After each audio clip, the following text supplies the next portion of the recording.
Kiai Haji Hasyim Asy'ari adalah sosok ulama pejuang di balik resolusi jihad pada Perang Kemerdekaan. Karena resolusi ini, para pejuang rela mengorbankan jiwa dan raga mereka melawan penjajah. Kita simak ceritanya yuk teman-teman. Hasyim Asy'ari lahir pada 14 Februari 1871 di Jombang, Jawa Timur. Ia terlahir dari keluarga dengan tradisi pesantren yang sangat kuat. Sejak kecil, Hasyim sudah menguasai berbagai kitab Islam klasik. Kecintaannya terhadap ilmu pengetahuan Islam mendorong dirinya belajar ke Mekah. Selama 7 tahun ia menimba ilmu di Mekah ke beberapa ulama besar seperti Nawawi Al-Bantani dan Ahmad Khatib Al-Minangkabawi.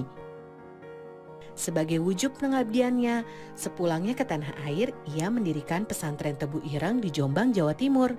Bersama beberapa ulama, pada 31 Januari 1926, ia juga mendirikan Nahdlatul Ulama yang merupakan organisasi sosial keagamaan. Pasca proklamasi kemerdekaan, Indonesia belum sepenuhnya terlepas dari cengkraman penjajah. Pihak Belanda dan Tentara Serikat berambisi untuk menguasai Indonesia kembali. Pertempuran mempertahankan kemerdekaan pun terjadi di beberapa daerah. Kedahsyatan pertempuran 10 November 1945 di Surabaya, di mana rakyat dan tentara berjuang sangat gigih dan gagah berani, tidak terlepas dari peran penting Hasyim Asy'ari dan tokoh ulama lainnya. Di tengah mencekamnya suasana perang, pada tanggal 21 sampai 22 Oktober 1945, Hasyim Asy'ari dan beberapa tokoh ulama mengadakan pertemuan para ulama se-Jawa dan Madura di Surabaya. Hasil dari pertemuan tersebut adalah dicetuskannya resolusi jihad.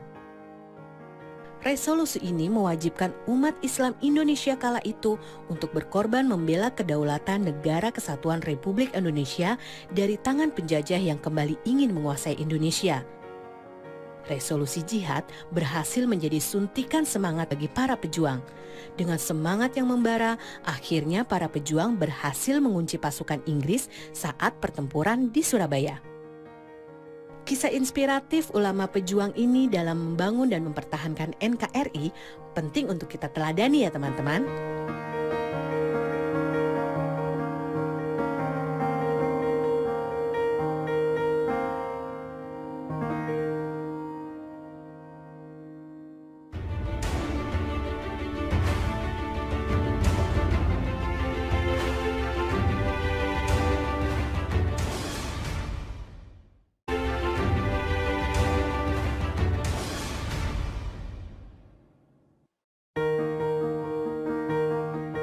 Kiai Haji Ahmad Dahlan adalah pahlawan nasional yang sangat berperan dalam membangkitkan kesadaran bangsa Indonesia.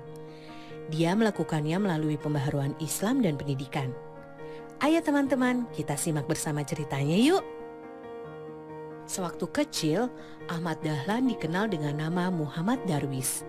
Ia dilahirkan tanggal 1 Agustus 1868 di Kampung Kauman yang tidak jauh dari Keraton Yogyakarta.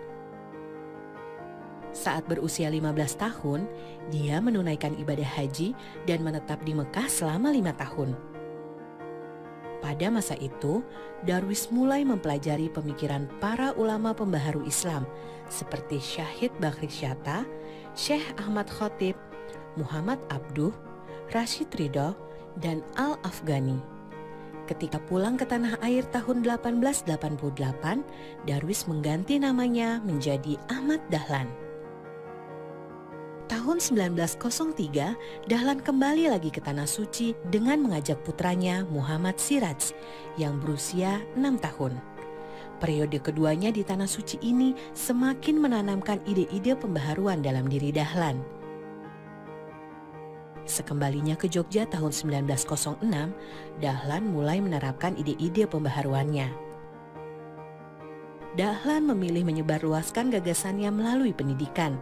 Selain mengajar di langgar dan kelompok pengajian, Dahlan menjadi guru agama Islam di Sekolah Calon Guru milik Belanda di Yogyakarta dan Sekolah Calon Pamong Praja di Magelang. Dahlan juga masuk Budi Utomo pada tahun 1909 agar agama Islam dapat menjadi pelajaran resmi di sekolah-sekolah Budi Utomo. Pada tahun 1911, akhirnya Dahlan berhasil mendirikan sekolah formal yang dinamakan Madrasah Ibtidaiyah Diniyah Islam. Di sekolah tersebut, dia memadukan pendidikan agama Islam dan pendidikan Barat.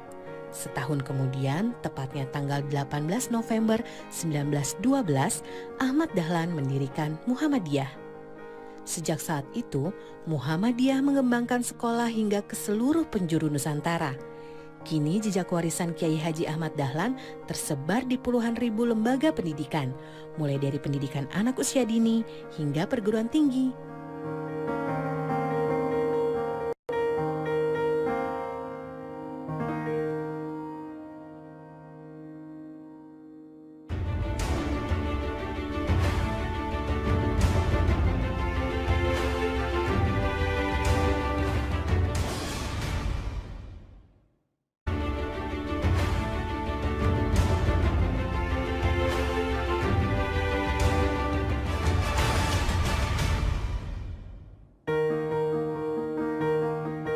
Teman-teman, kali ini kita akan berkenalan dengan sosok pahlawan nasional yang istimewa.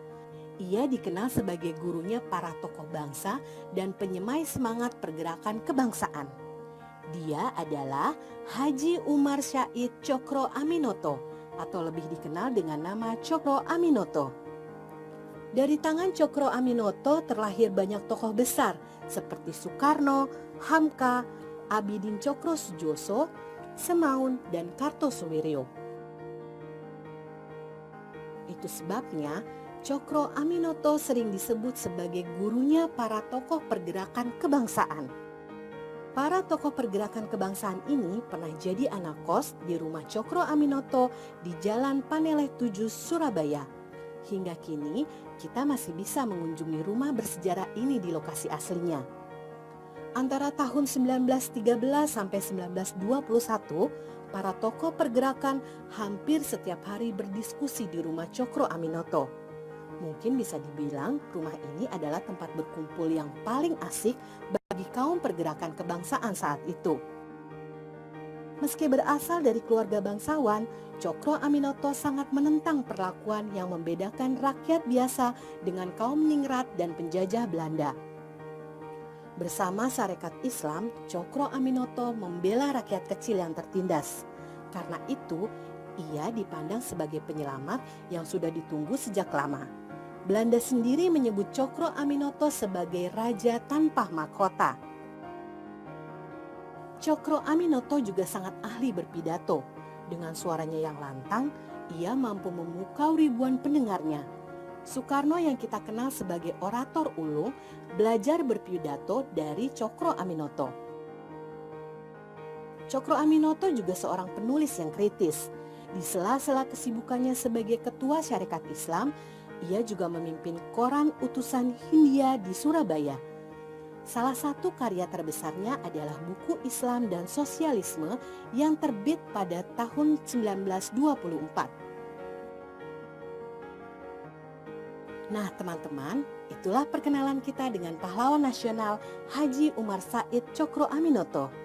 Berkat jasa-jasanya, nama Cokro Aminoto banyak diabadikan sebagai nama jalan besar di Indonesia.